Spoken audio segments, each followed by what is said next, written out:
الحمد لله رب العالمين والصلاة والسلام على رسوله النبي الكريم. أما بعد فقد قال الله تبارك وتعالى في سورة الفرقان: أعوذ بالله من الشيطان الرجيم. بسم الله الرحمن الرحيم. والذين لا يدعون مع الله إلها آخر ولا يقتلون النفس التي حرم الله إلا بالحق ولا يزنون ومن يفعل ذلك يلقى أثاما يضاعف له العذاب يوم القيامة ويخلد فيه مهانا إلا من تاب وآمن وعمل عملا صالحا فأولئك يبدل الله سيئاتهم حسنات وكان الله غفورا رحيما. صدق الله العظيم. رب اشرح لي صدري ويسر لي أمري واحلل عقدة من لساني يفقهوا قولي. اللهم ألهمنا رشدنا وأعذنا من شرور أنفسنا. اللهم ربنا أرنا الحق حقا وارزقنا اتباعه وأرنا الباطل باطلا وارزقنا اجتنابه. آمین یا رب العالمین. سورۃ الفرقان کے حوالے سے اکبر الکبائر ازرو قرآن بیان ہو رہے تھے. وہ 3 بڑے گناہ کہ جن کو قرآن حکیم نے کئی مقامات پر نمایاں کیا ہے اور ان سے کلی اجتناب اور ان کے قریب بھی نہ جانے کا حکم دیا ہے. اور ان گناہوں میں سے ایک گناہ تو ایسا ہے کہ اگر بغیر توبہ کے انسان اس دنیا سے رخصت ہو گیا تو اس کی تلافی کی کوئی صورت نہیں، اس کی معافی مغفرت کی کوئی صورت نہیں، اور وہ ہے شرک. جبکہ دوسرے 2 گناہ جو بیان کیے گئے تھے اس کے ساتھ وہ ہے قتل ناحق اور بدکاری. تو ان کے بارے میں یہ ہے تو کبائر بڑے گناہ ہیں، لیکن یہ ہے کہ شرک کے علاوہ جتنے گناہ ہیں صغیرہ یا کبیرہ ان سب کے لیے امکان موجود ہے کہ اگر اللہ تبارک و تعالی اپنی رحمت سے ان کو معاف فرمانا چاہے، باوجود اس کے کہ انسان شعوری طور پر ان سے رجوع نہ کر سکا ہو، توبہ نہ کی ہو اور انہی گناہوں میں ملوث رہتے ہوئے دنیا سے رخصت ہو گیا ہو، تب بھی امکان ہے کہ شاید اس کی مغفرت ہو جائے. وعدہ تو نہیں ہے لیکن امکان ہے. جبکہ شرک کے لیے اللہ تعالیٰ نے خود قرآن حکیم میں فرما دیا کہ میں اس گناہ کو نہیں بخشوں گا کیونکہ یہ میری ذات اور براہ راست مجھ سے متعلق ہے. حق اللہ جو ہے اس میں سب سے اہم اور مقدم یہی ہے اللہ کی ذات کے ساتھ کسی کو شریک نہ ٹھہرایا جائے. تو یہ عقیدے کی بھی گندگی ہے اور عملی لحاظ سے بھی انسان جو ہے وہ شرکیہ افعال میں مبتلا ہو کر اپنے آپ کو گناہوں سے ملوث کرتا ہے. تو ہر اعتبار سے اپنے آپ کو شرک سے بچانے کی کوشش کرنی چاہیے. جو آیت پڑھی گئی اس کا ترجمہ سنا دیتا ہوں، تشریح تو ہو چکی تھی. فرمایا والذین لا يدعون مع اللہ الہا آخر، اور وہ لوگ کہ جو نہیں پکارتے اللہ کے ساتھ کسی دوسرے الہ کو، کسی معبود کی دہائی نہیں دیتے اللہ کے ساتھ. یہ نہیں کہا کہ اللہ کو چھوڑ کر اگر کسی الہ کو پکارا یہ تو کفر ہے. فرق سمجھنے کی ضرورت ہے. شرک ہوتا ہے اللہ تبارک و تعالیٰ کو ماننے کے ساتھ ساتھ دیگر ہستیوں یا دیگر صفات کو، اختیارات کو اللہ کے اختیارات اور اس کی صفات کے ہم پلہ تسلیم کیا جائے. مشرک جو ہوتا ہے بنیادی طور پر وہ اللہ کا منکر نہیں ہوتا. مشرکین عرب جو تھے نبی کریم صلی اللہ علیہ وسلم کی بعثت کے وقت مکے میں جو مشرکین تھے وہ اللہ کو خوب اچھی طرح جانتے تھے، اللہ سے دعائیں کرتے تھے، اس کی دعائی دیتے تھے، کعبۃ اللہ کا طواف کرتے تھے، لیکن جو خرابی ان کی عقیدے میں تھی وہ یہ کہ صرف ایک وحدہ لا شریک اللہ کو نہیں مانا، بلکہ اس کی ذات و صفات میں بہت ساری ہستیوں کو انہوں نے شامل کیا ہوا تھا، شریک کیا ہوا تھا، فرشتوں کو اللہ کی بیٹیاں قرار دیا ہوا تھا، معاذ اللہ۔ عیسائیوں نے تو حضرت مسیح علیہ الصلوۃ والسلام کو اللہ کا بیٹا قرار دیا، اور وہ شرک کے گھناؤنے جرم کے مرتکب ہوئے۔ لیکن مشرکین عرب تو ان سے بھی 2 جوتے آگے تھے، انہوں نے اللہ کو الاٹ بھی کی تو بیٹیاں، جس کو وہ خود پسند نہیں کرتے تھے۔ ذرا اندازہ کیجئے، بیٹی کا ہونا ان کے ہاں ایک بہت عار کی بات تھی، اور بیٹی کے پیدا ہونے کے بعد وہ اس فکر میں رہتے تھے کہ آیا اس کو زندہ رکھوں یا زمین میں گاڑ کر دفن کر دوں، اور بالآخر وہ اس جھوٹی حمیت اور بناوٹی عزت کی وجہ سے اس بچی کو زندہ گاڑ دیں۔ تو جن بیٹیوں کو وہ خود پسند نہیں کرتے تھے، اللہ کے لیے انہوں نے تجویز کی یہ فرشتے جو ہیں یہ اللہ کی بیٹیاں، تو بدترین شرک میں مبتلا تھے، اللہ کی ذات میں بھی اور اس کی صفات میں بھی شریک ٹھہراتے تھے دیوی دیوتاؤں کو، اور لات و منات اور حبل اور کیا کیا انہوں نے بت گھڑے ہوئے تھے، اور ان کے اندر وہ صفات انہوں نے تسلیم کی ہوئی تھی کہ جو اللہ تبارک و تعالی کی ذات میں ہیں۔ تو صفات کا بھی شرک تھا اور ذات کا بھی شرک تھا۔ تو مشرک بنیادی طور پر اللہ کا منکر نہیں ہوتا۔ اس لیے یہاں دیکھیے یہ بات کہی، قرآن کے ایک ایک لفظ کو غور سے پڑھنے کی ضرورت ہے۔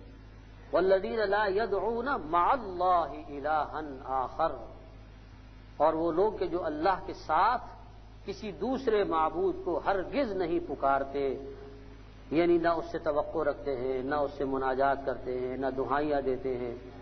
شرک فی الدعاء کی نفی کی جا رہی ہے۔ لا يدعون مع اللہ، دعا یدعو کے معنی ہوتے ہیں پکارنا، اور اسی سے لفظ دعا بنا ہے۔ دعا میں بھی تو پکار ہے، مناجات ہے، تخاطب ہے۔ تو اللہ کے ساتھ کسی کو پکارنا کہ اللہ تو ہے کارساز، لیکن وہ فلاں بھی اس کے ساتھ شریک ہے، اگر اس کے مدار پر جا کر اور خاص طریقے سے جو ہے فلاں دعائی دی جائے تو ضرور قبول ہو جائے گی۔ یہ ہے شرک۔ اللہ کو تو مان رہا ہے، کافر نہیں ہے، لیکن اللہ کی ذات اور صفات میں کسی کو اگر شریک ٹھہرا رہا ہے تو یہ بدترین شرک ہے، اور شرک جو ہے وہ کفر سے بھی بڑا گناہ ہے۔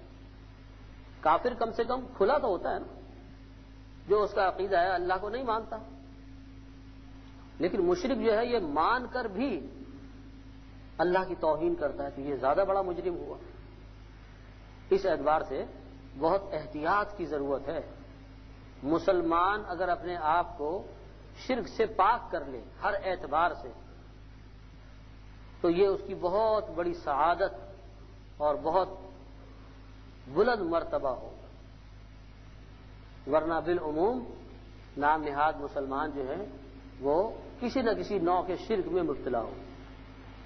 میں نے گزشتہ مرتبہ اشارہ کیا تھا کہ شرک صرف اس چیز کا نام نہیں ہے کہ پتھر کے بت بنا کر اور ان کو اللہ کی ذات و صفات میں شریک ٹھہرا کر ان کی پوجا کی جائے، یا چاند سورج اور ستاروں کو پوجا جائے، وہ بھی شرک ہے، لیکن صرف شرک کے یہی مظاہر نہیں ہے، بلکہ نفس پرستی یہ بھی شرک ہے۔ اپنے نفس کو معبود بنا لینا، کس معنی میں؟ کہ اب ہر بات ہر شے نفس سے پوچھ کر انجام دے رہا ہے۔ ہونا تو کیا چاہیے کہ اللہ اور اس کے رسول کا جو حکم سامنے آ گیا بے چون و چرا اب اس کی اطاعت کرے، لیکن یہ کیا کرتا ہے کہ یہ پہلے اپنے نفس پر پیش کرتا ہے کہ بھئی یہ حکم تو ہے اللہ کا، لیکن میں مانوں یا نہیں مانوں، اندر ہی اندر کسی کو پتہ نہیں چلتا۔ یہ خود کلامی کی ایک کیفیت ہے، اپنے نفس پر اس کو پیش کرتا ہے۔ اب نفس جو ہے وہ تو برائی کی طرف لے کے جانے والی شے ہے اگر اس کی تربیت نہ کی گئی ہو۔ ان النفس لامارۃ بالسوء، قرآن کی گواہی ہے۔ بے شک یہ نفس تو بہت زیادہ اکسانے والا ہے، بہت زیادہ حکم دینے والا ہے برائی کا، نفس امارہ۔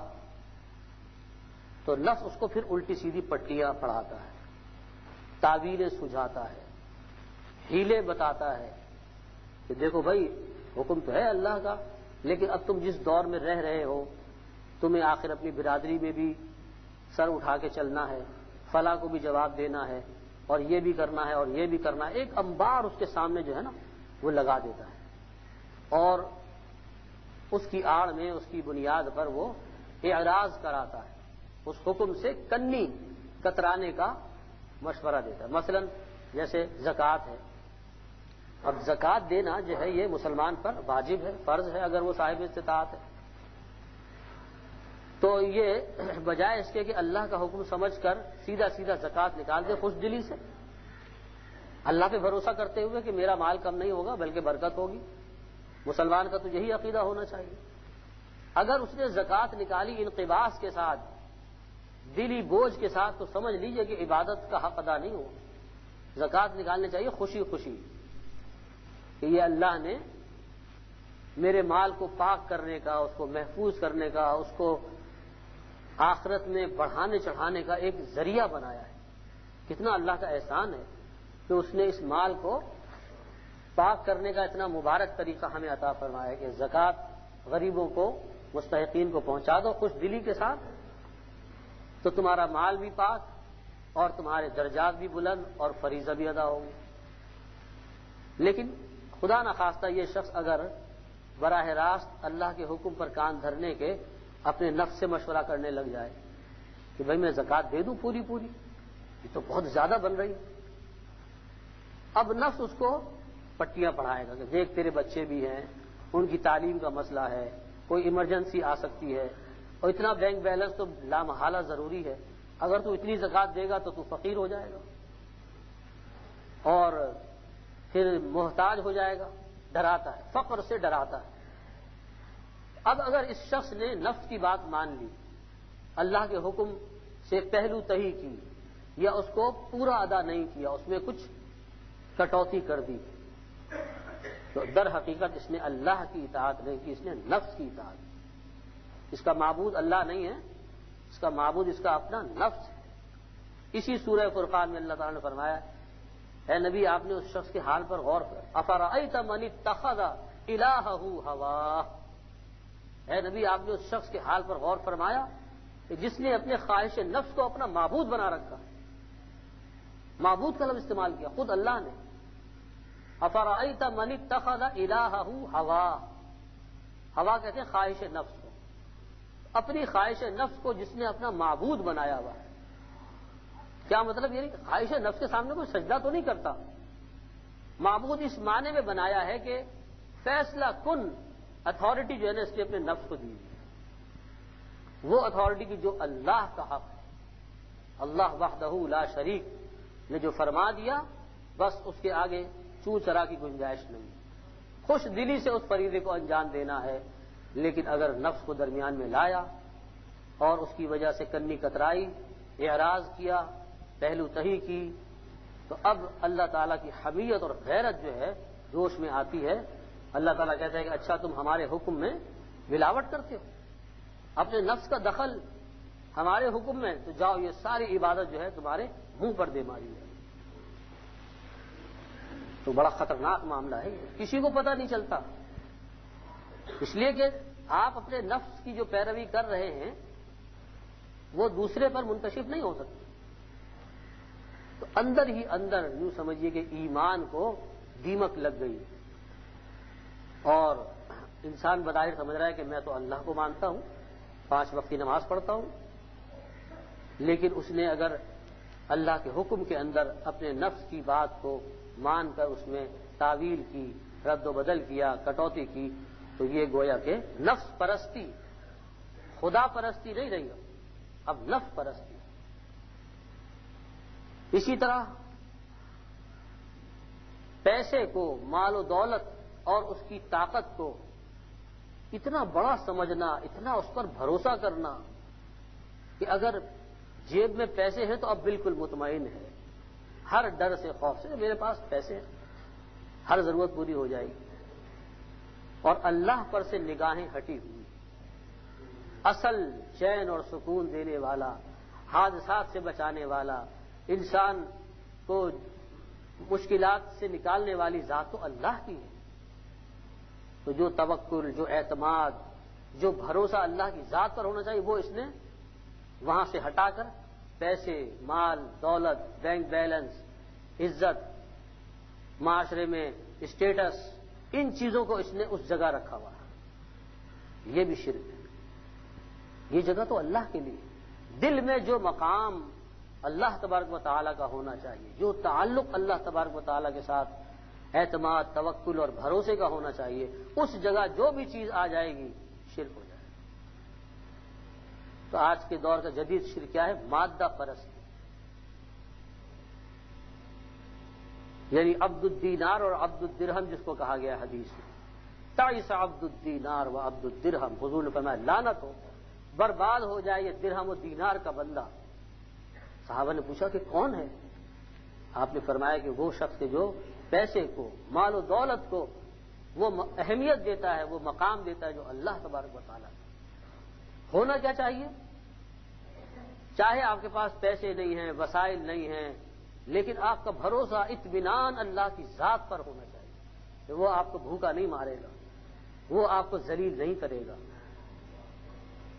اللہ سے تعلق ہو تو انسان کی باطنی کیفیت اتنی پرسکون اور اتنی بااعتماد ہو جاتی ہے، اور اللہ سے تعلق نہ ہو تو پھر دوسری چیزوں کے اوپر انسان جھوٹی چیزوں کے اوپر بھروسہ کرتا ہے جو کسی بھی وقت ایک جھٹکے میں اس سے چھینی جا سکتی۔ اللہ تعالیٰ دکھلاتے ہیں جو لوگ مال و دولت کو بہت زیادہ اہمیت دیتے ہیں اور اصل کامیابی کی کلید اور زندگی کا محور و مرکز بس اس کو قرار دیتے ہیں، پھر اللہ تعالیٰ ایسا جھٹکا دیتے پاؤں تلے سے زمین نکل جاتی ہے، اور انسان کو پتہ چل جاتا ہے یہ پیسہ، یہ مال و دولت کسی کام کی نہیں۔ تو جس چیز کے اوپر بھی انسان بیجا بھروسہ اور اعتماد کرے، چاہے وہ اولاد ہی کیوں نہ ہو، پیسہ، عزت، معاشرے میں مقام، اولاد، یہ سب اللہ کی نعمتیں ہیں، لیکن ان میں سے کسی پر بھی، ان اسباب میں سے کسی سبب پر بھی اگر بیجا تکیہ کر لیا اور وہ اعتماد اور توکل اس سے وابستہ کر لیا جو اللہ کی ذات کے ساتھ مطلوب ہے، تو یہ شرک۔ اس اعتبار سے بہت یعنی توجہ کی ضرورت ہے۔ میں نے شاید آپ کو حوالہ دیا تھا کہ اس جدید دور کی جو شرک ہے یعنی مادہ پرستی،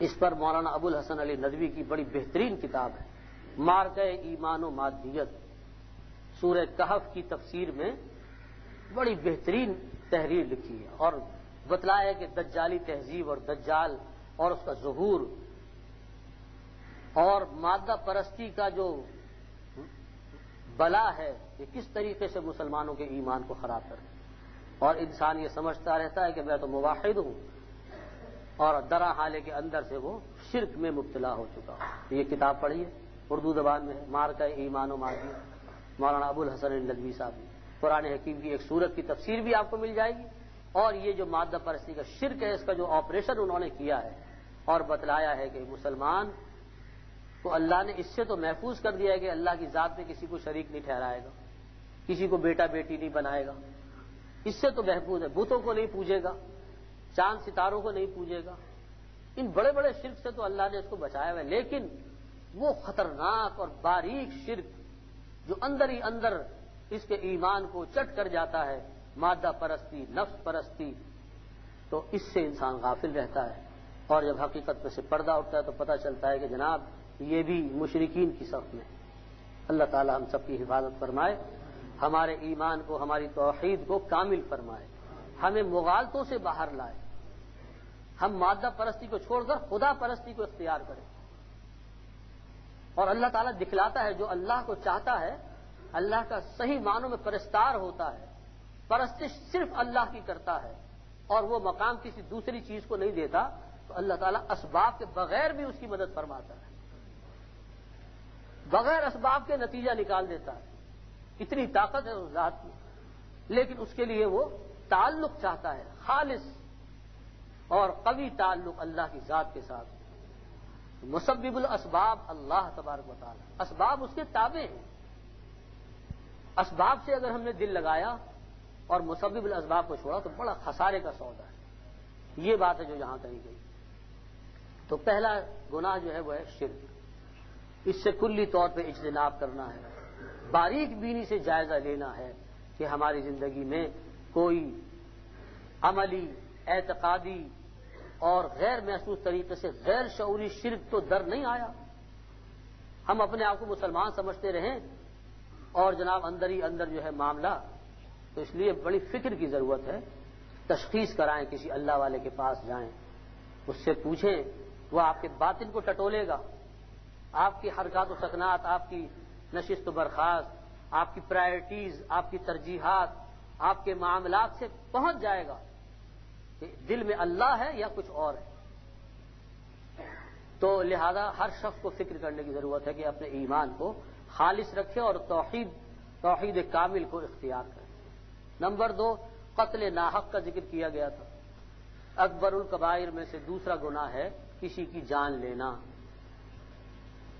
تو اس ذیل میں جو جدید دور کا اس کی شکل ہے وہ ہے اسقاط حمل، ایبارشن جس کو کہا جاتا ہے. بدکاری کے نتیجے میں ہو یا نکاح کے ذریعے سے ہو.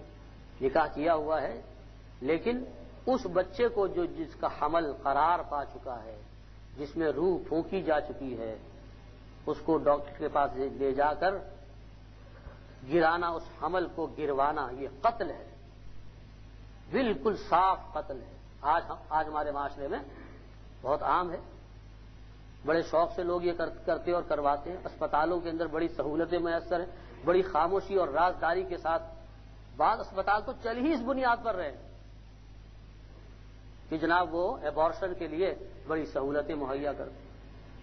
تو دیکھیے، جہاں تک برتھ کنٹرول کی تدابیر کا معاملہ ہے کہ انسان جو ہے اگر معاشی خوف سے ایسا نہیں کر رہا، اگر تو اس نے ضبط ولادت کے طریقوں کو اختیار کیا اس خوف سے کہ اولاد کو میں کہاں سے کھلاؤں گا، کہاں سے پلاؤں گا، تو یہ پھر بہت بڑا گناہ ہے. یہ اللہ کی رزاقیت کے اوپر شک کرنا ہے، سوء ظن ہے اللہ سے. بھائی تم کو بھی تو اللہ کھلا رہا ہے، تم کون سا اپنا رزق خود لے کر آئے تھے؟ تو ہر آنے والی جان اللہ سے اپنا رزق لے کر آتی. لہذا معاشی خوف سے کہ جناب کہاں سے کھلائیں گے، کہاں سے پلائیں گے، کہاں سے تعلیم دیں گے، اولاد کو روکنا یہ گناہ ہے، سخت گناہ ہے. اور اس کے لیے جو تدابیر اختیار کی جاتی ہیں، مانع حمل کی جو تدابیر اختیار کی جاتی ہیں، ظاہر بات ہے کہ پھر وہ بھی جائز نہیں ہے اگر یہ نیت اور یہ ہے ارادہ کے معاشی خوف سے. ہاں اگر کوئی دوسرا محرک ہے، مثلا عورت کی صحت کا معاملہ ہے، میڈیکلی جو ہے وہ متحمل نہیں ہو سکتی، یا بچوں کی تعلیم و تربیت کا ایک ایسا معاملہ ہے کہ پے در پے بچوں سے اس میں خلل واقع ہو سکتا ہے، معاشی خوف نہیں، معاشی محرک نہیں، دوسری کچھ وجوہات ہیں، تو اس میں علماء نے گنجائش دی. اگر ضبط ولادت کے طریقے اختیار کرتا تو وہ قتل میں شامل نہیں ہے، گناہ نہیں ہے، کیونکہ نبی کریم صلی اللہ علیہ وسلم نے بھی عزل کی اجازت دی. اگرچہ آپ نے پسند نہیں فرمایا لیکن آپ نے اجازت دی کہ ٹھیک ہے اگر تم یہ تدبیر کرنا چاہتے ہو کہ اولاد نہ ہو تو اجازت ہے، لیکن معاشی خوف سے نہیں. مگر جب حمل قرار پا جائے اور اس کو 4 مہینے بھی گزر جائیں، 3 چلے جس کو کہا جاتا ہے، تو اس کے اندر پھر فزیکل گروتھ کے ساتھ ساتھ اللہ تعالیٰ روح ربانی بھی پھونک دیتے. حدیث میں آیا جب 3 چلے بچے پر گزر جاتے ہیں رحم مادر میں تو پھر جو ہے اللہ تبارک و تعالیٰ اس میں روح پھونکتے ہیں. اب یہ ایک جیتا جاگتا مکمل انسان ہے. اس کے بعد اگر کوئی اقدام اس حمل کو ضائع کرنے کے لیے کیا گیا تو یہ صریح اور صاف قتل ہے. لوگ اس سے غافل ہیں، وہ سمجھتے ہیں قتل کے بارے کسی کو گولی مارنا یا جو ہے قتل کرنا کسی آلے سے، اور اس کی طرف توجہ نہیں ہے، یہ بھی قتل ناحق ہے. تو میں نے چاہا کہ آپ کو اس دور کے جو مفاسد ہیں تہذیب و تمدن کے ارتقاء سے گناہ جو ہے وہ شکل بدل لیتا ہے. جیسے میں نے کہا نا کہ شرک پہلے کسی شکل میں تھا، اب کسی اور شکل میں. ایسے ہی قتل ناحق پہلے جنگوں میں اور ویسے دوسرے طریقوں سے انسان قتل کرتا تھا دشمنی کی بنا پر، یا جیسے قبائلی علاقوں کے اندر جہالت ہے، یا جیسے ہمارے اندرون سندھ اور پنجاب میں یہ جو رسمیں ہیں کاروکاری کی رسم اور یہ سب فضولیات، یہ سب قتل ہے. قتل اگر شرعی تقاضوں کے مطابق جرح کر کے ثابت نہیں ہے جرم تو اس کو قتل کرنا یہ قتل ناحق ہے. اور تیسرا گناہ بتلایا گیا تھا بدکاری، زنا، اس کے قریب بھی نہ جانا. ولا تقربوا الزنا انه كان فاحشۃ وساء سبیلا. قرآن کہتا ہے کہ یہ بدکاری ایک اتنا بڑا گناہ ہے، بہت بری روش ہے. انسان کے کردار اور اس کی نفسیات اور اس کی باطنی جو حیات ہے، باطنی وجود ہے، اس کو تہوبالا کرنے والا اور مشق کرنے والا عمل ہے. لہذا اس کے قریب بھی نہ جانا، قریب بھی نہ جانا، یعنی ان چیزوں کو بھی اختیار نہ کرنا جو وجہ بن سکتی ہوں اس بدکاری کی. میں نے عرض کیا تھا جیسے بے حیائی ہے، بے پردگی ہے، مخلوط مجالس ہے، خواتین سے خلط ملط ہونا ہے، تنہائی میں کسی عورت سے بات چیت کرنا نامحرم سے. حضور نے فرمایا صلی اللہ علیہ وسلم جہاں ایک مرد اور عورت تنہا ہوں گے تیسرا لازماً شیطان ہو. تو کوئی اپنے آپ کو پارسا نہ سمجھے، اپنے اوپر بھیجا بھروسہ کرنا کہ جناب ہماری تو نگاہیں پاک ہیں، ہمارا دل پاک ہے، یہ بہت بڑی بھول ہے. حضور علیہ الصلوۃ والسلام نے خبر دے دی کہ جس جگہ پر تنہائی میں ایک مرد اور عورت تنہا ہوں گے نامحرم، لازماً تیسرا شیطان ہو اور وہ ان کو اکسائے گا، بھڑکائے گا. تو جو لوگ ان چیزوں سے اجتناب کرتے ہیں، اور جدید دور کی جو خباثت ہے، یہ جو گندی فلمیں اور جناب یہ اس نے تو اس میں آگ لگا دی. نوجوانوں کے اندر جو ہے وہ اس جنسی جذبے کو جو ہے اس قدر مشتعل کر دیا ہے کہ اب ان کا بچنا بڑا مشکل ہے. یہ سب بدکاری کے کیا ہے؟ لوازمات، مقدمات ہیں. جو شخص ان کے اندر پڑتا ہے اور یہ سمجھتا ہے کہ نہیں میں تو زنا سے بچا ہوا ہوں، میں کہاں بدکاری کرنے والا، لیکن وہ گندی فلمیں دیکھتا ہے، وہ گندی صحبت اختیار کرتا ہے، لڑکیوں سے خلط ملط ہوتا ہے، اور چیٹنگ کے ذریعے سے جناب اس نے دوستیاں کی ہوئی ہیں لڑکیوں سے. یہ سب چیزیں وہ ہیں جو بتدریج اس کو لے جا رہی ہیں غیر محسوس طریقے سے اس انجام بد کی طرف جس کا قرآن حکیم میں نازل ہے. اپنی اولاد کو بچانے کی ضرورت. یہ انٹرنیٹ جس کو بڑے شوق سے ہم گھر میں لگوا لیتے ہیں، یہ بہت خطرناک چیز ہے. یہ کیبل جو گھروں کے اندر آئے ہوئے ہیں، یہ سب وہ عریانی اور فحاشی کو فروغ دینے والے، یہ سب محرکات زنا ہیں. حضور فرماتے ہیں صلی اللہ علیہ وسلم آنکھ بھی زنا کرتی ہے اور کان بھی زنا کرتا ہے، لیکن یہ ہے کہ اس پر مہر تصدیق سب کرتا ہے وہ آخری عمل کہ جس کو زنا کہا جاتا ہے. تو کیوں نہ ان چھوٹے زنا سے بھی بچنے کی کوشش کی جائے. آنکھ کا زنا، کان کا زنا، کسی کی بات سننا، مزے لینا نامحرموں کی باتوں سے، یا ان کو دیکھنا، تنہائی میں ان کے ساتھ رہنا، یہ سب زنا کے لوازمات اور مقدمات ہیں. بدکاری سے بچنے کا طریقہ یہ ہے کہ انسان عفت کی زندگی، پاک دامنی کی زندگی گزارے، نگاہوں کی بھی حفاظت کرے، اپنے خیالات کی بھی حفاظت کرے اور ان مقدمات سے بھی بچے. اللہ تبارک و تعالیٰ ان اکبر الکبائر سے ہم سب کو محفوظ فرمائے اور شعوری طور پر جن سے اپنی اور اپنی اولاد کو بچانے کی